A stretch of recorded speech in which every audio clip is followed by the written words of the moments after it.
হ্যাঁ, সাকিবের সাথে আমার যোগাযোগ হয়েছে। সাকিবের খুব ভালো সম্ভাবনা আছে বাংলাদেশ থেকে রিটায়ার করার।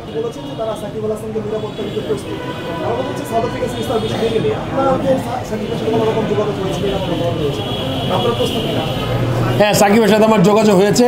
সাকিবের খুব ভালো সম্ভাবনা আছে বাংলাদেশ থেকে রিটায়ার করার। লিগ্যালটা তো আমি বলতে পারবো না। আমার কথা হলো সর্বোচ্চ পর্যায়ে থেকে, আমি তো একটা ছোটো মানুষ, বোর্ড প্রেসিডেন্ট, আমার হাতে ক্ষমতা খুব কম। আমার কথা হলো সাকির ব্যাপারটা পুরোপুরি গভর্নমেন্ট লেভেল থেকে আসতে হবে। আপনি জানেন, আগেও বলেছি আইন শৃঙ্খলা বাহিনী আছে, তারপরে এখানে অ্যাডভাইজার আছেন, চিফ অ্যাডভাইজার আছেন, তারা কিন্তু ডিসিশন নিবে তার সামগ্রিক যেই ইয়েটা নেয়ার, মানে দায়িত্বটা নেয়ার, ওটা যখন আমরা পেয়েছি। আর আমাদের যতটুকু ক্ষমতা, যেমন স্টেডিয়ামের ভিতরে আপনার ও ইনডোরে যাবে, ও মাঠে খেলবে, ওই যে ওইখানে আরেকটা প্র্যাকটিস গ্রাউন্ড আছে, ওখানে যাবে, এই দায়িত্বটা তো আমার নেওয়া খুব সহজ। সো এটা আমরা নিতে পারবো। নেক্সট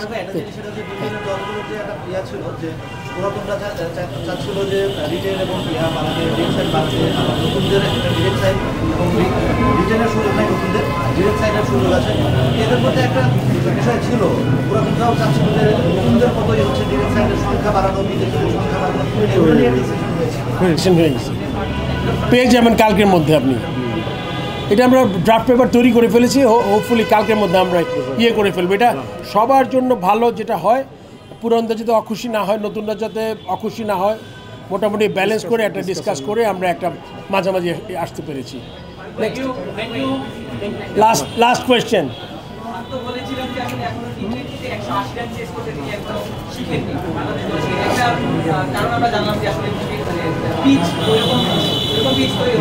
কিন্তু বাংলাদেশ দল কিন্তু এর আগে সিলেটে খেলেছে, চট্টগ্রামে খেলেছে, ভালো স্কোর খেলেছে, স্পোর্টিং ট্র্যাকেও খেলেছে।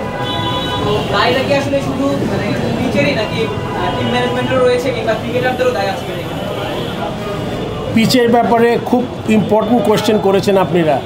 আমার গ্রাউন্ডসের চেয়ারম্যান, আমার বস কথা বলেছেন গ্রাউন্ডসের ব্যাপারে।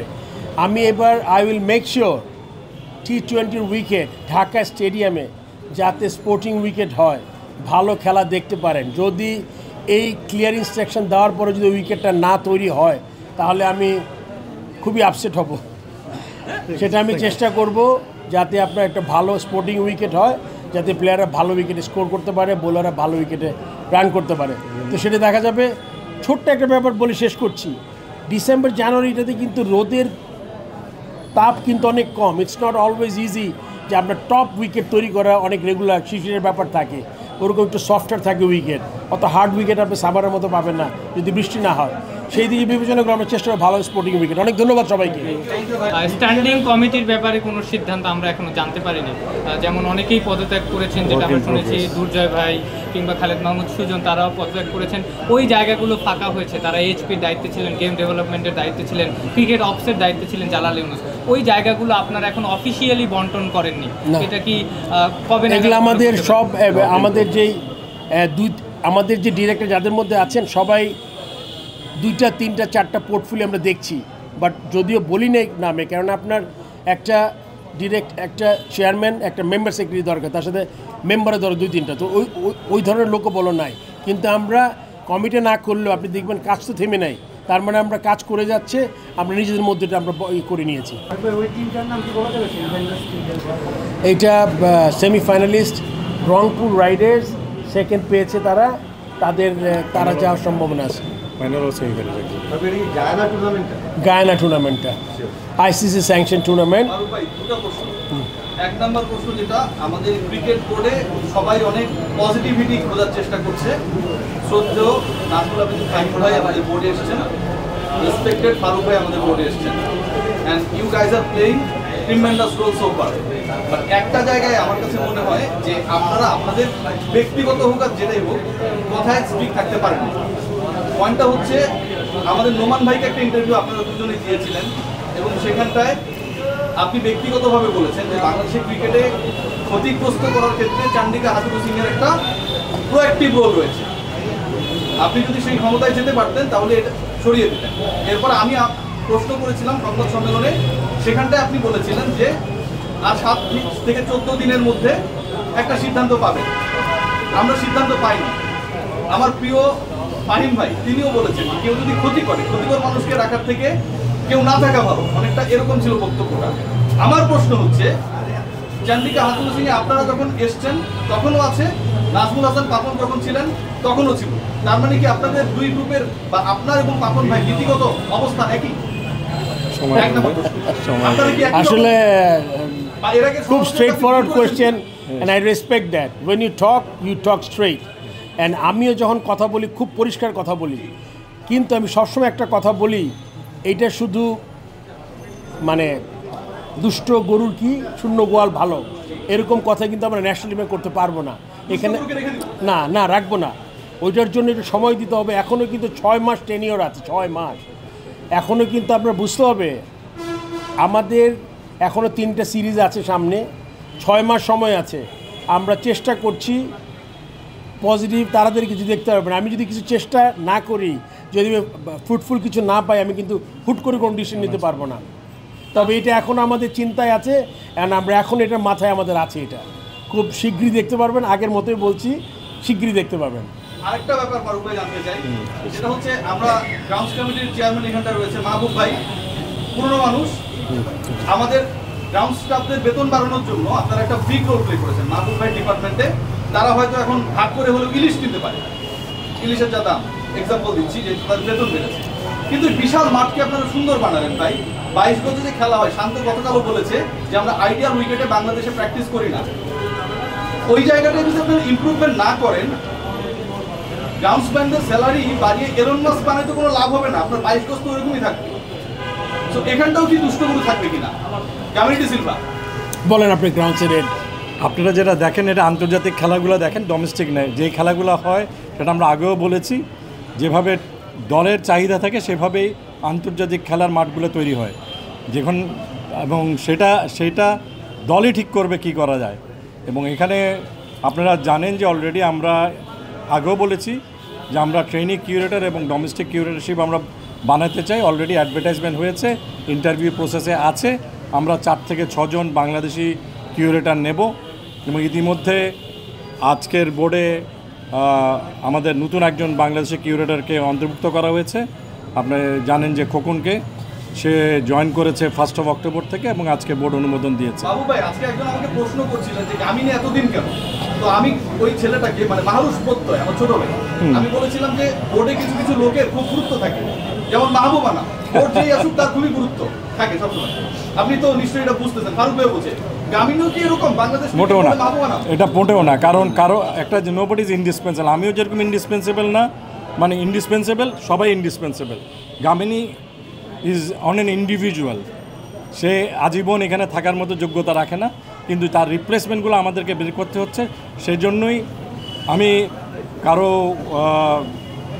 বলতে চাই না, এই যে স্যালারি বাড়ানো, কিউরেটরশিপ আনানো এবং তাদের যে আগিয়ে দেওয়া। কারণ আপনি একটা বাংলাদেশি কিউরেটরকে আপনি 20,000 টাকা দেবেন, বাইরের কাউকে $2,000 দেবেন, সেটা বোধগম্য নয়। এবং অতীতে বোর্ড তাই করেছে, এবং আমরা যখনই বাইরের থেকে বাংলাদেশি কিউরেটরকে ফেরত আনতে চেয়েছি, আমরা ওই পয়সা দিতে চাইনি।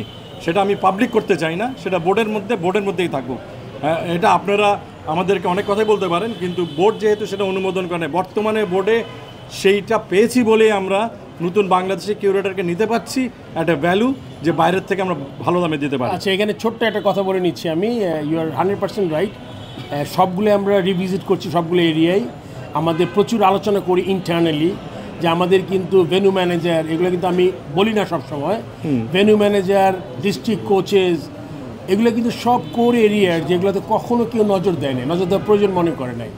আমরা এগুলো নতুন করে অ্যাডভার্টাইজ করব, যাতে ভালো ছেলে আসে, জাস্ট বিকজ অফ একসময় খেলেছে, কোনো কাজ করে না, শুধুমাত্র সে থেকে যাবে। সো কাজের এরিয়ায় কিন্তু অনেক, মানে ইটস লাইক ডিফিকাল্ট, আর কাজের মানুষও কিন্তু এখন কম। সো সব কিছু মিলিয়ে আমরা চেষ্টা করছি। একটা খুব গুরুত্বপূর্ণ কোয়েশ্চেন করেছেন আপনি। এইবার বিপিএলে একটা বলেছেন যে টিমের চাহিদা অনুযায়ী মাঝে মাঝে উইকেট বানাতে হয়, which is correct. But normally যখন আমরা দেখি বিপিএলও ওই ধরনের উইকেট, তখন কিন্তু কোয়েশ্চেনটা থেকেই যায়। বোধহয় আপনি ওখান থেকে কথা বলার চেষ্টা করেছেন। আমরা এবার চেষ্টা করব বিপিএলের উইকেটটা যদি টপ ক্লাস উইকেট বানাতে পারি আমরা, তা না হলে একটা আপনি ইভ্যালুয়েট করবেন কিভাবে, if you see someone is not delivering, তাইলে কিন্তু আপনার কোয়েশ্চেনটা হবে হলে he is not good enough. So ওই জিনিসটা আমরা এবার খুব ভালোভাবেই আমরা ওই জিনিসটা আমরা এবার খেয়াল করবো।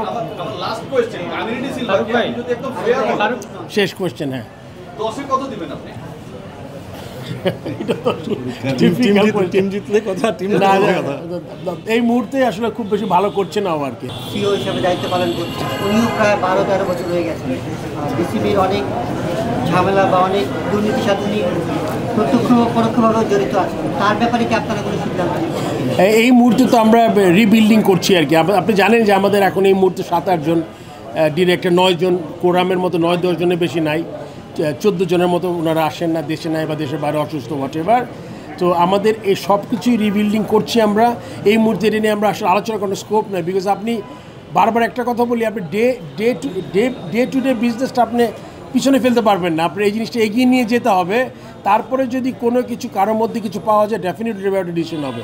নেক্সট রনি ভাই যে লোকও কম, আপনাদের ডিরেক্টর কম, আমাদের 3টা মিটিং হয়ে গেল। সো আমরা একটু ক্লিয়ার হতে চাই আসলে কতজন আছে, কতজন নেই বোর্ড ডিরেক্টরদের মধ্যে, কতজন সিক লিভ করেছেন।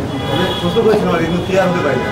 এটা একটা আসলে আজকে তো আমাদের 3টা বোর্ড মিটিং হয়েছে, যেটা হলো গিয়ে সাধারণ বোর্ড মিটিং, একটা ইমার্জেন্সি মিটিং, 4টা মিটিং হয়েছে। এখন বোধহয় সময় এসছে যারা নেই তাদের ব্যাপারে একটা ডিসিশন নেয়, বাট তাদের ব্যাপারে ডিসিশন নিলেও কিন্তু আমি এই মুহূর্তে ওদের জায়গায় কোনো নিতে পারছি না। আপনি জানেন যে ডিস্ট্রিক্ট লেভেলের কমিটিগুলো ভেঙে দেওয়া হয়েছে, এখন তো নতুন কমিটি করেনি, ক্লাবগুলো এখনও অগোছালো, টিম শুরু হয়নি। সো আমরা নতুন করে মানে আপনি যদি ইলেকশন করতে চান, ভ্যাকেন্সি হইতে হবে, তখন আপনি কিন্তু ইলেকশনটা ওইভাবেই করতে হবে। সো এই মুহূর্তে কিন্তু আরও কিছু সময় লাগবে ওই জায়গাগুলো আমরা ফিল আপ করার জন্য। আমরা চেষ্টা করছি, দেখা যাক সামনে কী হবে। খালি হয়েছে সেটা কি আমরা জানতে পারবো না? কাদেরটা খালি খালি হবে খুব শীঘ্রই, আপনি জানতে পারবেন। আজকে 3টা মিটিং আছে। ফারুক ভাই, আচ্ছা, আমার আচ্ছা বলো। আমার শরীরটা একটু খারাপ, জ্বর ছিল 2 দিন। সো যাই হোক, আমি আসতে পেরেছি। আমাদের বোর্ড মিটিং হলো, আমি থাকা অবস্থায় 3 নম্বর বোর্ড মিটিং গেল আজকে। আরেকটা ইমার্জেন্সি মিটিং করেছি আমরা। আজকে সিগনিফিকেন্ট জিনিসের মধ্যে ছিল হলো কি আপনার বিপিএল নিয়ে। আপনারা জানেন যে গত পরশু একটা মিটিং করেছি আমরা, সো ওইটা ব্রিফ করলাম আমার বোর্ডকে কী কী আলাপ করেছি। তারপর আপনার আমাদের মেনলি আপনি জানেন যে গ্রাউন্ড আমাদের লিগ শুরু হতে যাচ্ছে, second division, third division, first division, এই লিগগুলো হবে। সো ওগুলোর ব্যাপারে আমাদের মাঠের ব্যাপারে আমরা আলোচনা করেছি।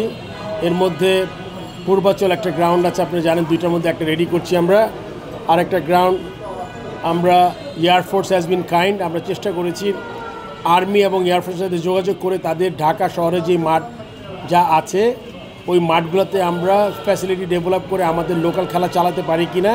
অ্যাট দ্য সেম টাইম তাদেরও কিছু হেল্প হবে, যাতে তাদের নিজস্ব খেলাও তারা খেলতে পারে যদি ক্রিকেট খেলতে চায়।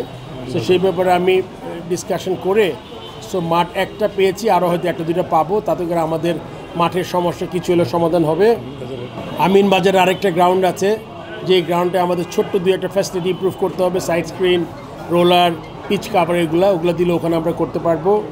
আমরা PKSF একটা জায়গা আছে, PKSP 2টা গ্রাউন্ড আছে, ওইটা রূপগঞ্জ, ওখানে গিয়েও আমরা 2টা মাঠ দেখে এসেছি, ওটার ব্যাপারে আলোচনা হচ্ছে। তো মাঠের জিনিসগুলো আজকে ম্যাক্সিমাম আলোচনা ছিল।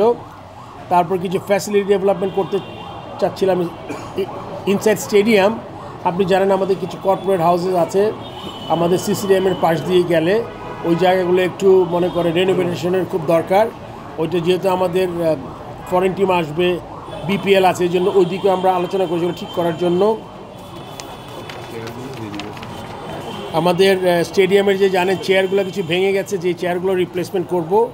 আমাদের একটা টিম ওয়েস্ট ইন্ডিজ থেকে একটা অফার পেয়েছে, একটা গ্লোবাল T20 সুপার লিগ, 5টা টিম নিয়ে খেলা হবে, 5টা দেশ থেকে আসবে, Pakistan, Bangladesh, West Indies, Australian, England আমাদের অফার করেছে। তো আমরা প্রথমে লাস্ট ইয়ার BPL চ্যাম্পিয়ন বরিশালকে অফার করেছিলাম, তারা তাদের অফারের কথা জানিয়েছে। তারপর আমরা সেমিফাইনালিস্ট আরেকটা টিমকে আমরা দায়িত্ব দিয়েছি, তারা যাবে যদি সব কিছু ঠিক থাকে। তারপর আপনার আর কিছু অ্যাডমিনিস্ট্রেটিভ জিনিস আছে, মোটামুটি এগুলোই আজকে আলোচনা করেছি। সো আজকে আমি আশা করবো, আমার শরীরটা ভালো না, যত শর্ট আপনি করতে পারেন, 2-1 কোশ্চেন আমি নিব। আমাদের আফগানিস্তানের ট্যুর আছে, আপনারা জানেন, এগুলো আসলে জানেন, এটা কনফার্ম হয়েছে আমাদের 2 থেকে 12 নভেম্বর পর্যন্ত এগুলো আমাদের হবে।